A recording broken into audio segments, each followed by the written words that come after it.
Suck air, you dust bunnies.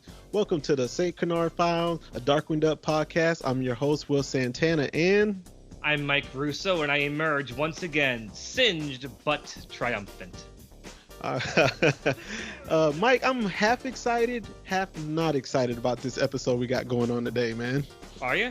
Yeah, I'm excited. We got SHUSH, we got FOWL, but then I'm not so excited about our villain. Yeah, I can take and leave her, but we'll talk about her. Yeah, Definitely. Yeah, man, but before we get into the episode, Mike, I was going through my garage and I found like an old bin that I had, and I found some Disney Adventure magazines in there. Do you remember this magazine? Oh, I remember these. These were great. I love Disney Adventures. Back when I was at the age to actually enjoy it. I only remembered them for a few years. I remember this is again when I was living in Fort Buchanan, Puerto Rico. A lot of people are going to probably think I'm Puerto Rican as much as I mentioned Fort Buchanan on here. But I remember going to the PX. The PX is like the every military base's Walmart. That's where you get your electronics. That's where you get your toothpaste. That's where you get your shoes. That's where you get your clothes. Anything you need, the PX has it. And I remember I used to go in there in the magazine section, and I would always grab Disney Adventures and some of the Game Pro, some of the video game magazines and stuff. And I remember video game magazines, man. Those are long gone, man. Oh yeah. And before Darkwing, I used to just read the comics and scan through some of it. I didn't read it from the front cover to the back cover. No, I didn't either. Now, once Darkwing came out, that's when I started begging my dad buy these, because he didn't show up in every magazine, with a comic in there, but he did from time to time, from what I remember. Yeah, I think more often than not, though. Just like the Marvel comics. Those weren't Darkwing comics, but he was in every single issue. Mm-hmm. I think it was kind of like that with Disney Adventures. The majority of the comics tended to star Darkwing, if I recall correctly. He was in a lot of them. Mm-hmm. What made you even get into Disney Adventures? Was it before Darkwing, or it may have been after Darkwing? I'm not sure. The earliest issue I can recall getting was a freebie from Burger King around the time Goof Troop came out. Oh, okay. So you were a little late. Yeah, and I know I had a whole bunch after that with Darkwing comics in it, but I don't know what my first issue was, and I didn't have that many of them. I knew I enjoyed them though. I knew I they were fun. They were just cool to have. They were fun. It had everything in there. What was going on Disney, what was happening in Disney World. It had the comics. It had merchandises you could order through the magazines, the subscriptions for Disney Adventures, and a few other Disney magazines. It celebrity was interviews, stuff like that. I mean, it was usually not very insightful. It was mostly stuff aimed directly at 8-year-olds. So, what we're going to learn from it. Yeah. But the comics were the big reason everyone bought these things. Of course, man. But all right, let's move on from Disney Adventure, Mike. Let's get into this episode a little bit. But before, what was the air date on this one? Well, we haven't even named the episode yet. Oh, okay. The episode we're doing today is Dirty Money, Sucio, Dinero. Mm-hmm. So this one ended the first syndicated week. It aired on Friday, September 13th, 1991. And it was actually only the third episode in production order. So this is the earliest one we're talking about. Oh, wow. Well, That Sinking Feeling may have been recorded and written first, but it has a higher production number than this one does. So because of that, I want to talk a little bit about how the show evolved, especially when talking about SHUSH and FOWL. Now, as we talked about way back in our first episode, FOWL is something that started with DuckTales, of course. The Double O Duck episode, right? Yeah, the Double O Duck episode. And SHUSH is originated with Darkwing. And that was going to be a really big component of the series because that's in the original pitch reel. And Tad Stones, he posted the pitch reel on YouTube several months back. And it's pretty, it's interesting because it's part the show we have now. It's part Double O Duck, but it's seems to be mostly about SHUSH and FOWL. And as we know, the show changed a bit once they introduced more of the family life, once they introduced the supervillains, and definitely once they changed them from Double O Duck to Darkwing Duck. But a lot of these early episodes that eventually got made, a lot of them have Shush and Fowl in them. Like we said, it was, what was it, 15 episodes in before we even got to Bushroot by production order. So the first 3 episodes in production order are all Shush episodes, and 2 of them are Fowl episodes. Okay. So you see how much they leaned into that in the early days. Like that was going to be a big component of this show. And then I'm glad it didn't last too long. As much as I like characters like Steelbeak, I don't think they could have done a lot with that, as we see from this episode. You know, it's not the best episode. It's fun, but I can't imagine lots of episodes like this. So I'm glad the show evolved. Yeah. But it's interesting to watch this episode and think about what could have been, because all you have to do is change Darkwing's outfit and his name, and this is pretty much what Double O Duck was probably going to be like. Now, toward the end, Fowl pretty much disappears, doesn't it? During the 91 episodes. Yeah. If you look at the production order, and you know I'm a big stickler for talking about production order versus air date order, you're going to see Fowl drop off super fast. Like a lot of the Fowl stuff is in the first third of the production run, and then all the supervillains take over. And even by air date, like they try to space it out, but by the midpoint, Steelbeak disappears, Fowl disappears, you barely see Shush anymore. You can tell the writers are falling in love with Megavolt and Quackerjack and Negaduck and all of those elements, and are just backing off of the Super Spy stuff. You know, and so it's interesting to chart the development of this show. I don't think any Disney show really evolves the way Darkwing Duck does. Okay. Now, Mike, I have a question for you. We're recording these episodes in order of air date, correct? Right. Okay. Now, we started off with that Sinking Feeling, which you said was a Saturday morning cartoon episode, and then the Disney Afternoon kicked in. Right. So I'm kind of curious, when does the Saturday mornings kick back in, or am I missing something here? The next episode is a Saturday morning episode. Oh, okay. So, the Darkling Dawns the Duck is what's getting me confused, huh? Yeah, because that one was the Sunday special, the special preview special along with the Mickey Mouse Club. That aired on a Sunday. Okay. And so that might throw people off. So that Sinking Feeling was the first episode to air. That was Saturday. You have Darkling Dawns the Duck on Sunday, then 5 Disney afternoon shows, and then a Saturday morning episode again. Okay. See, I know a lot of people get confused by it with the Saturday morning. A lot of people think the Saturday morning ones are season 2, and it's just so much of that is because of the way Disney segregated the episodes. Whenever they list them, it's these Disney afternoon ones first, then the first Saturday morning season. It shouldn't be listed that way. It should be done in a smarter way to where it makes sense. But because they've done it that way for years now, people just treat the ABC season as a separate season entirely, even though, like I've said, those episodes were produced at the exact same time as the Disney afternoon episodes. They were all part of the same production run. Okay. I mean, if you segregate them that way, the origin episodes of Morgana, Gizmo Duck, and Neptunia are all coming 65 episodes later. Oh, wow. Where they should be dispersed amongst the Disney afternoons. But even then, the air dates were so nuts that Neptunia and Gizmo Duck's origin episodes, Gizmo Duck's origin, more like the first time he meets Darkwing, that stuff aired after the Justice Ducks.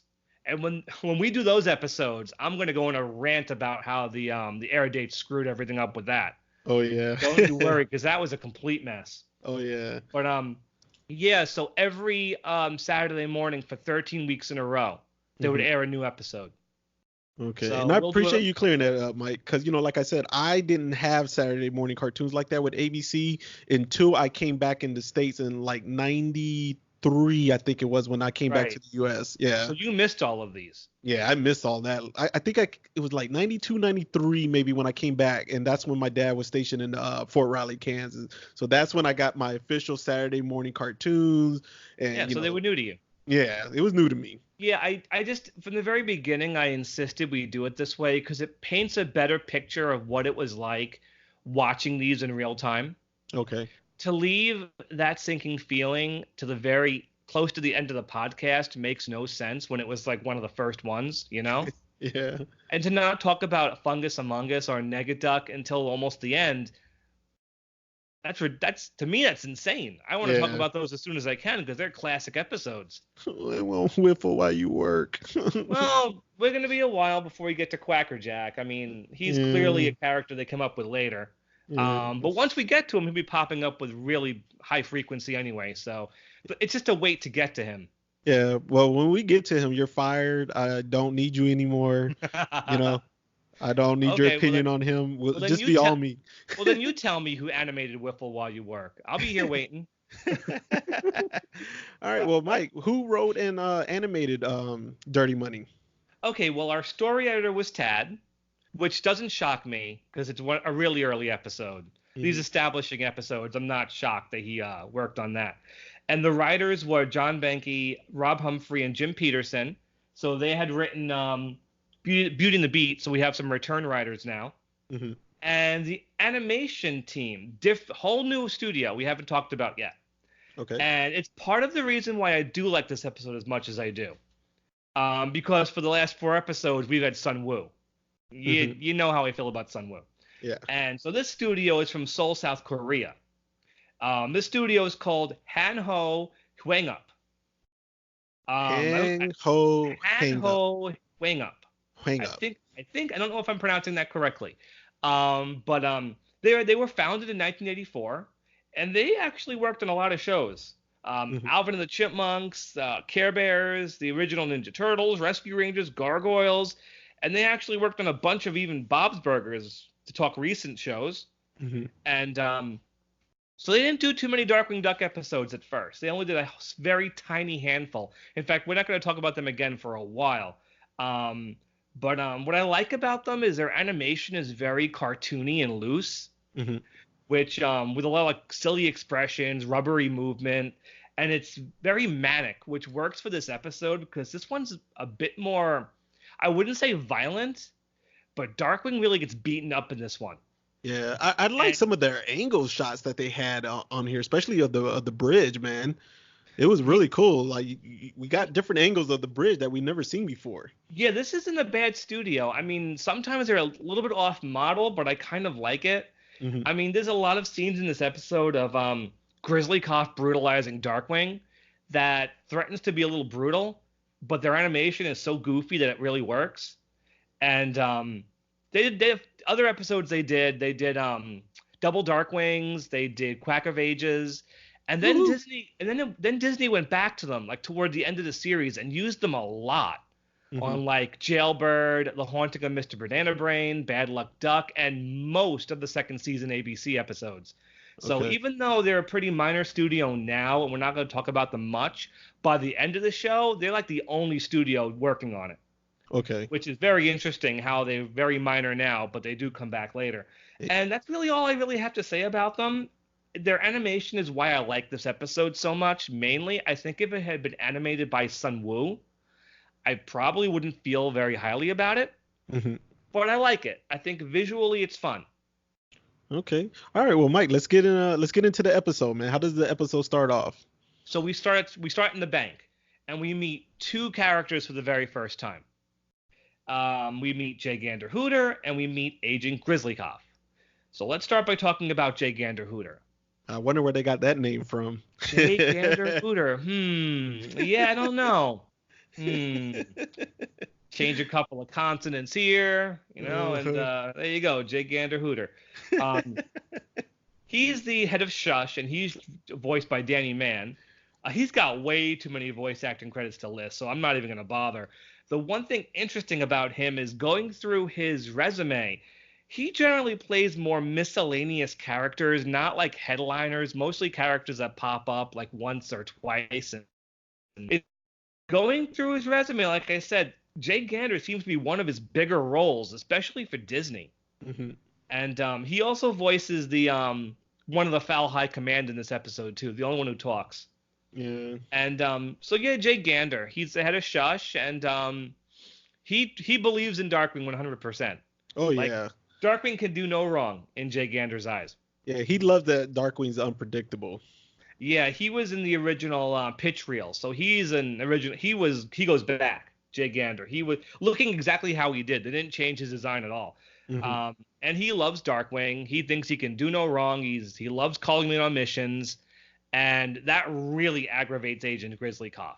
Yeah, Grizzlikoff, he does not like Darkwing. Even though Yeah, they're on the same side, he doesn't like him. Grizzlikoff, he's by the book, page by page, man. yeah. Grizzlikoff is a lot of fun. Hmm. He's just this big stick in the mud Russian bear, and I love him. Interesting tidbit in that pitch reel I've mentioned. He was initially supposed to be a dog, Hmm. and his name was going to be Agent Beagleman. And there were going to be episodes where they sent him on missions with Darkwing. And I Hmm. guess they decided to make him a bit more interesting, and they turned him into a bear. Hmm. So that's an interesting little bit of information there. I never knew. Yeah. And he was voiced by Ron Feinberg. He's a guy whose career goes all the way back to 1966. Oh wow. He's another one of those people who starred in on-screen roles in different sitcoms and movies before starting voice acting in the mid 70s. He's somebody else who did a little bit of everything through the years. He retired by the mid 90s, and he's passed away. He passed away in 2005. Oh wow. So someone who goes back that long, yeah, big career. Hmm. I love him as Grizzlikoff though. He just has a hang of that voice, and I love how he gets the words wrong, the malapropisms he does. At one point, he says obstinate course instead of obstacle course, Yeah. and you did better than I expectorated. Hmm. I love hearing him talk. I feel like Feinberg's having a really good time in that role. And it's just funny. You kind of feel bad for Grizzlikoff because he's a competent agent, Yeah. but Hooter's always favoring Darkwing. But Yeah. you don't feel too bad for him because he's such a jerk to Darkwing anyway that you That's kind of true. Yeah, that's true. You could, yeah, I agree with you on that. like. What I like too though is like while they're discussing Darkwing, Jay Gander is talking about how much he likes him, and Grizzlikoff doesn't like him. Darkwing pops up with one of his intros. Yeah, he's got three intros in this episode. In this one, it's the when he comes in, because he's in a safe. His intros usually relate to what's going on. He says, "I am the combination lock on the vaults of justice," and Launchpad ruins his entrance by coughing. Yeah. And see what's going on at the bank is that someone's wiped the ink off of the money, which threatens to throw the world's economy into chaos. Yeah. And they want to find out who. Hmm. So And then yeah. yeah, so that's when Darkwing leaves, and he makes Grizzlikoff even more upset. Yeah, Grizzlikoff eats Jay Gander's briefcase. He Well, overhears Darkwing bragging about how much Jay Gander loves him. there's one bit in this opening scene that I love because of the animation when Darkwing insults Grizzlikoff and Grizzlikoff just grabs him by the neck and strangles him. Hmm. Oh, it's so violent. Just like he throttles him, but the sound effect is so funny. And then his neck is all stretched out, and he pumps his arm like a jack to get his neck back down. Yeah. I love episodes where Darkwing's just a pure cartoon character. Hmm. When you can do anything to him and he just bounces. This is one of those first episodes where he gets the bejesus beaten out of him, Yeah. and he pops, like I said, sins but triumphant, and yeah, and Then we head to Jay Gander's office. Jay Gander's office where he's relaxing, making airplanes out of the money, Hmm. and then who should show up but our villain, Ammonia Pine. our first foul agent, Yeah, Ammonia Pine. yeah, she shows up. She starts cleaning and vacuums all the money that he had on his desk, and she vacuums him as well. Yeah, and Ammonia Pine was voiced by Mitzi McCall. Get this one, her career goes all the way back to 1955. Oh wow, my dad was 2 years old. And believe it or not, she is still alive. She's 87. Oh, okay, wow. So that means she Mhm. started young then, huh? Yeah, and her first voice acting credit was in 71. A lot of live action animation stuff. Most of the people doing these Disney shows had backgrounds in television and movies before they did cartoons. Yeah. That's just how it was back then. Hmm. And so Ammonia Pine, What do we think of Ammonia Pine? I don't want to get into a big rant about her yet until maybe when we do our gas gun canisters, but I am not a fan of hers at all. No. No, not one bit, man. I'll explain a little bit. When I rewatched this episode, well, before we watched this episode, Mike, you recall me telling you I did not enjoy this episode, but now that I rewatched it, Right. I did enjoy the episode more, except for her. Mm-hmm. And I'll explain some more later on. Yeah, and you know what? I'll save my thoughts till we get to the ranking too. It just Okay. makes sense to wait. Okay. So she comes in, and like you said, she sucks up Jay Gander into her vacuum cleaner, and she kidnaps him. And along comes Darkwing the next day, and sitting at Jay Gander's desk is Grizzlikof. He was waiting for that. Grizzlikof, waiting for that. And so Hooter's gone, and Darkwing figures out immediately. His deduction's great. Like, he realizes, Hooter's been kidnapped.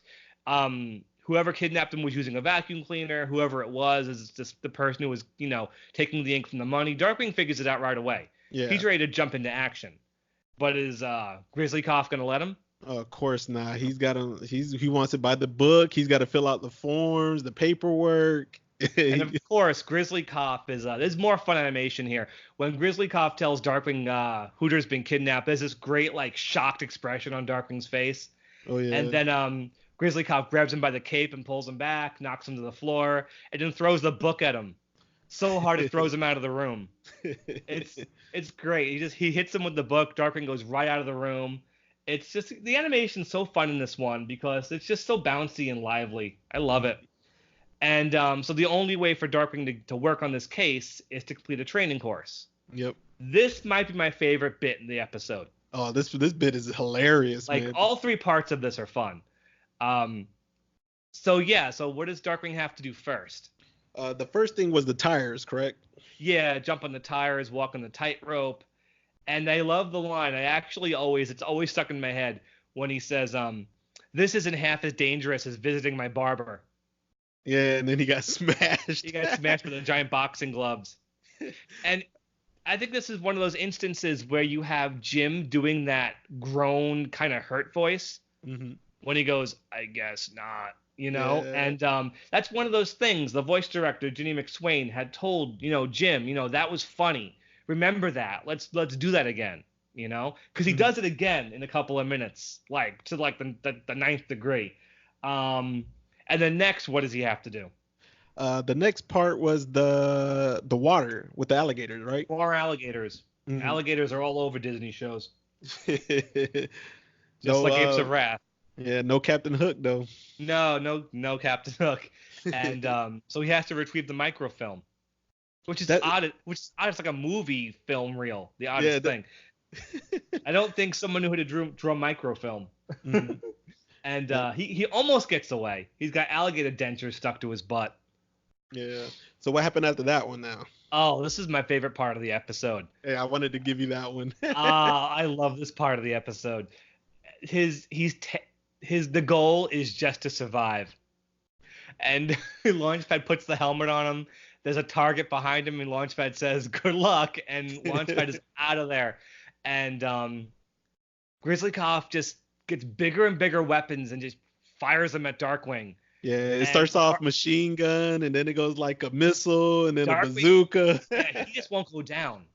And he says, "Singed but triumphant," and then he pulls up the missile launcher. And he fires it over and over and over. And every time it hits Darkwing, he's more injured. And he keeps going, singed, but singed. And it's but the animation is so funny. It's like he's just, it's great. And just the look on Grizzlikof's face as he's firing these weapons, he wants to hurt Darkwing. Oh, yeah, of course. And one of those scenes is in the opening theme song where he's pulling out his hair. Mm-hmm. And then Launchpad goes, I better get a dustpan. And that's the best. It's one of the most definitive Darkwing scenes of the early episodes. It shows how much punishment he can take. Yeah. And I think it's great. And the next scene, they go to the stakeout. Yeah. right between these two scenes, Darkwing discovers how much paperwork he has to fill out. Oh yeah, He yeah, has yeah. to fill out paperwork just to fill out paperwork. Yeah, the paperwork was the fill out for the paperwork to fill out for the mission. Right. Oh man, that was hilarious, man. So they go to the stakeout and they're hiding out in a diaper truck. Mm-hmm. And you And got only, of course, Launchpad is enjoying it. Yeah, he's getting in touch with his inner child, sucking on a pacifier. And so Ammonia Pine comes back, and she's filling up the bank with water, sudsy water, to get rid of all of the guards and stuff. And Darkwing tells Launchpad, of course, Ammonia Pine's origin. Yeah, and do you remember what he said? Yeah, she was a cleaning woman who was twisted by some experimental disinfectant. Okay. And Darkwing says the fumes twisted her, and now she's the Mrs. Hyde of the cleaning world. Now she scrubs for FOWL. So yeah, they go after her, breaking protocol. Yeah, because the protocol was the call shush in for backup, right? Yeah, do nothing, just call ahead. Mm-hmm. And did you notice Darkwing pulls out his gas gun, and it's not even painted? It's just gray. No, I did not notice that, man. It took me years to notice that. I don't know, maybe it was just an animation mistake, but they also do it later. It's the same problem, the mistake they have later, or just an early episode. But it's gray. It's not pink and purple. It's gray. I didn't catch that. Yeah, and Darkwing fires a yellow gas canister at her. And that's when she pulls out her weapon.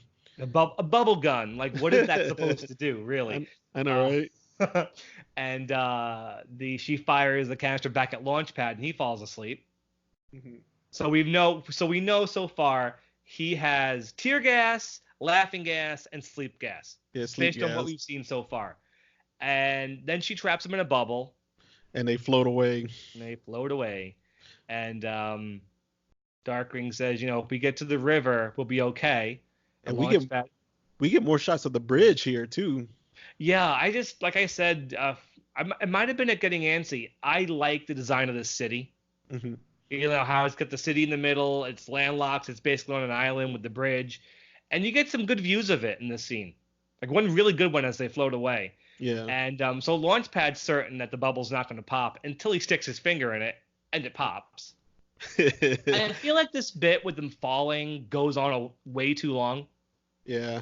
I agree with you on that. They fall. He grabs his cape, makes it into a parachute, but then it rips. They bounce off the power lines. They go back up in the air. Then they fall again. I feel like all of this probably looked fun in the storyboards, but in the actual episode, it just kind of, okay, let's go. All right, they're falling. Let's get going here. It's the one part where I'm like, they could have tightened it up a bit. Okay. And they crash into the junkyard. And this is another one of my favorite bits in the episode. Launchpad's fine because he fell into a pile of tires. But what happens to Darkwing? He fell in that pipe. He gets stuck in a pipe. And Launchpad goes to say something, and Darkwing's like, no, not a word. He looks so, done. He looks so defeated in that pipe. Yeah. I feel bad for him. And this is the first time when, after that, Ammonia is shown talking to FOWL. Is this correct? The first time was after No, this? she calls him initially when she's in Hooter's office. Oh, okay. That's right. But she called him again after the scene, didn't she? She does, and they tell Pine that she's free to dispose of Hooter if she wants to. She should consider it a perk. Mm-hmm. And yeah, which is kind of cool. Like, she's gonna, she can't use him as a hostage because Hooter says, my agents will do whatever it takes. Yeah. But she's like, if I can't use you as a hostage, I might as well just rub you out. Yeah. And then this is. Oh, go ahead, Mike. No, go ahead. I was done. I was just gonna say, and then this is when you're back to what you were talking about with the pipe, is when Darkwing is at Grizzlikov's desk. And Grizzlikof is chewing them out, and Darkwing won't even make eye contact with him. He can't, the way he's spitting that pipe. And Grizzlikof just grabs him by the neck, stretches the pipe out, bends it back down, and tells him that if he interferes with the case, he'll go to prison because now he's exterminating his career with SHUSH. He's done. Yeah. No more SHUSH for Darkwing Duck. And Hmm. they're up on the bridge, and Launchpad's crying. They never got a going away party. And Darkwing gives him this look. Oh yeah. Did you catch that? The look Darkwing gives him? Hmm. Uh, Yeah. And then this is love it. Grizzlikof pretty much threatened them though. He said, if I catch you around this case, you're going to jail. Yeah, so Darkwing, but he wants to save Hooter because Hooter's a good guy and Darkwing owes it to him. Yeah. So Launchpad wipes his beak with a rag he found at the dump, and it turns out there's the print of money on the rag. Hmm. So Darkwing and Launchpad retrace their steps. They follow the clues from the dump, and they get to Ammonia's hideout. What does she plan to do to Hooter? She pled to was it the vacuum him? No, she has him tied to a mop wringer, a Oh yeah, giant yeah, that's right, the giant mop. and she's gonna that just looks so painful. And right before they can save him, it's funny. Darkwing asks Launchpad to get a gas canister ready, Yeah. which I don't think they do that again after this episode. Nah, they never do, man. But doesn't Grizzlikof show up first? Yeah, he grabs them and tells them he's arresting them. He handcuffs them. Yeah. So the Darkwing tells him to look. Jay Gander's down there, you dope. And he gets hit in the face with a plunger, and he gets pulled down there and gets tied up too. Yeah. And this is where a scene from the theme pops up too, where they're in the raincoats. Right, Darkwing and Launchpad show up in raincoats, and we Yeah. get another entrance line. This is the third one, right? Yep, we skipped the second one Oh, okay. when Darkwing comes into Jay Gander's office in the first act, and he's yelling at the secretary. Hmm. I am the icky bug that crawls up your trouser leg. Okay. Yeah, and that's when Grizzlikof was mad too on the second one when he Yeah. showed up. Yeah. And this one is I am the pin that will burst your bubble. So the two of them show up in raincoats and umbrellas, but her plan isn't to soak them again. She brings out a giant vacuum cleaner. I don't know where she got that from, but okay. That reminded And- me of Spaceballs with the Yes. Oh, how did I not see that? Yes. Okay. Good. Good connection there. Great movie.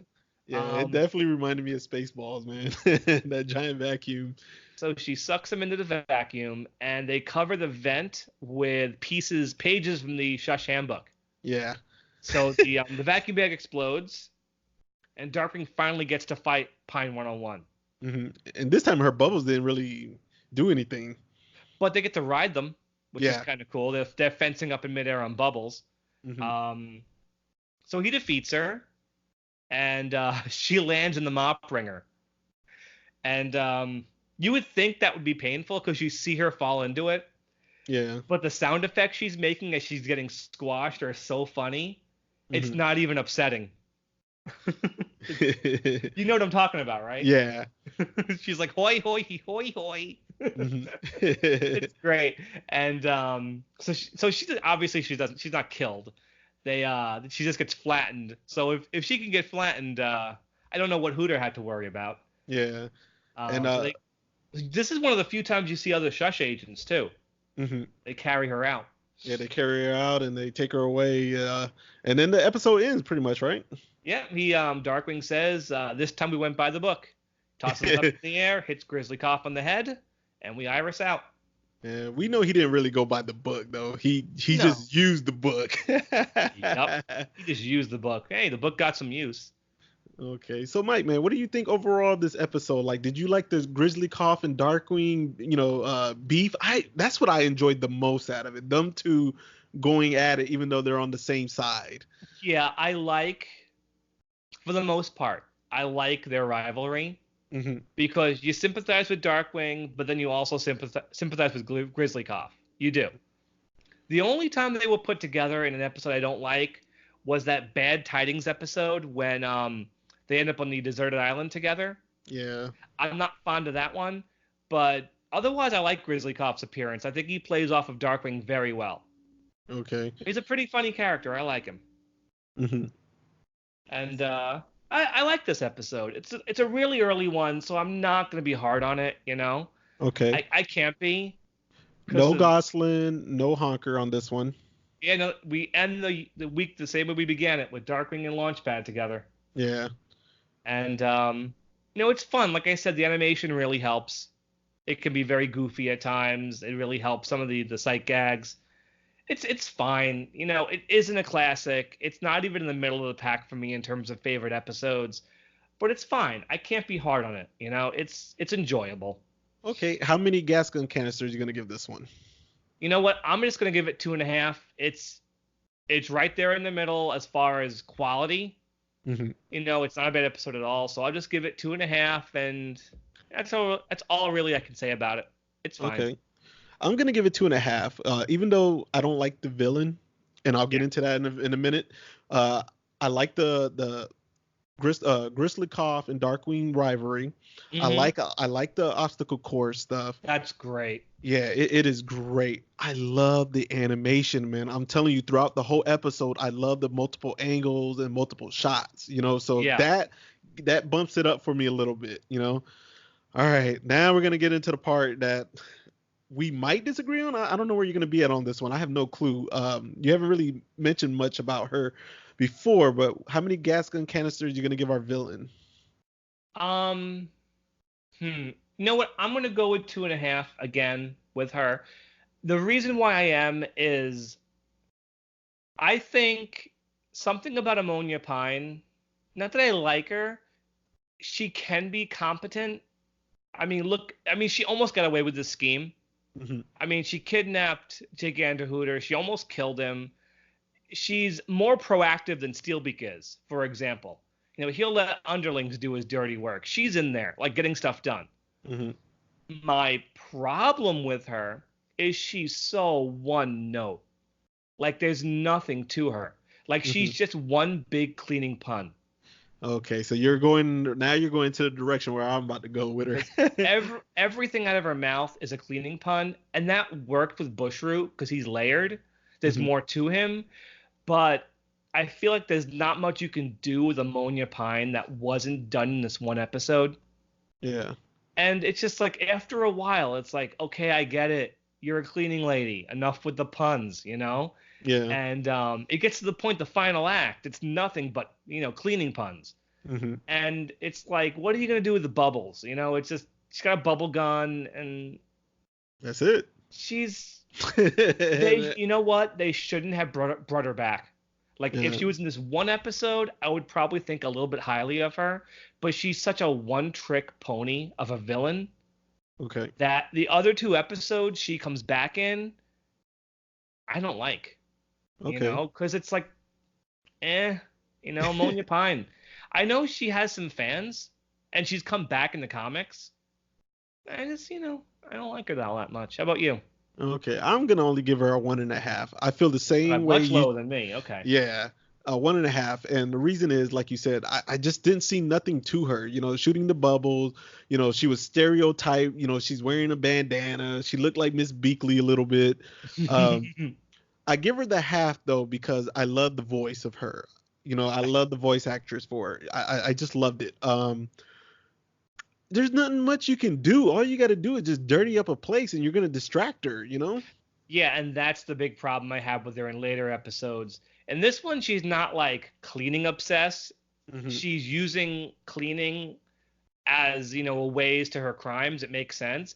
In later episodes, her entire character is, I have to clean. I'm insane. I have to clean things. Yeah. And when your character is that obsessive in one note, you can't get behind that kind of character, Mm-hmm. And that's why I agree with you on, like, she's so just one layer, and that's why I recall not liking this episode, but as I watched it again, I went 50-50 on it. Like, I love the Grizzlikof and Darkwing, but I just did not like her at all.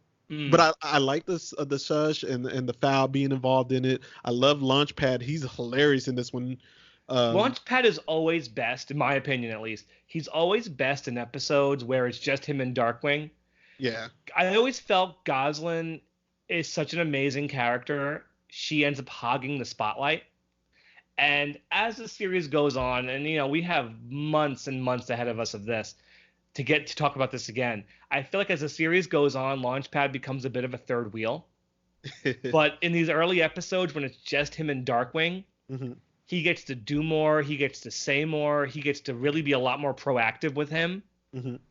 And I like him in this episode because he shines. In episodes where it's just him and Darkwing, Okay. I always feel like Launchpad has a good role to play. Okay. All right. So Mike, what episode we have next, man? Well, we're diving back into Saturday morning with the next episode, Film Flam. Okay. And we'll meet another new villain. All right. A certain overweight walrus with an attitude. But we'll mention him by name when we do that episode. Okay. So we're going back to Saturday morning, right? Going back to Saturday morning. All right. And then we go back to Disney afternoon. With our certain Sparky villain. Yep. Sparky's right around the corner. Oh, man. Oh, we about to hit a few good episodes coming up, man. Mm-hmm. Absolutely. Yeah, we got a big group of ones, too. Yeah, we do. Yeah, man. Okay. And not just Megavolt. We got another big one coming up. Big villain. Oh, yeah. Okay. No, yeah. I'm not even going to say it. That's too much of a spoiler. Okay. And then we might have a co-host join us in a few episodes as well, too. We've had some people express interest in doing an episode. So, stay tuned. We may have somebody on once in a while to talk about an episode they like. So we'll, stay tuned. We'll see what happens. All right. So, Mike, man, before we close it out, can you tell the fans where they can reach you at? Facebook. Need I say more? Mike Russo, huh? Mm-hmm. Okay, yeah. Make sure you guys follow us on the St. Canard Files Facebook page. It's a fan page. You guys can like stuff and comment. We post things throughout the week. Mike posts a character of the week, and it seems like a lot of people enjoy your character of the week posts, Mike. Yeah, we got Ammonia Pine for this episode. Okay, yeah. And you can follow us also on Spotify for the podcast. Google Play, Stitcher, Apple, Pocket Cast. There's a few more out there. I can't think of them all. And then we're also on YouTube. And follow us on Instagram if you're on IG. Mm-hmm. All right. So we're going to close this one out. You guys make sure y'all stay dangerous out there and watch some more Darkwing. Have a good night. Good night, y'all.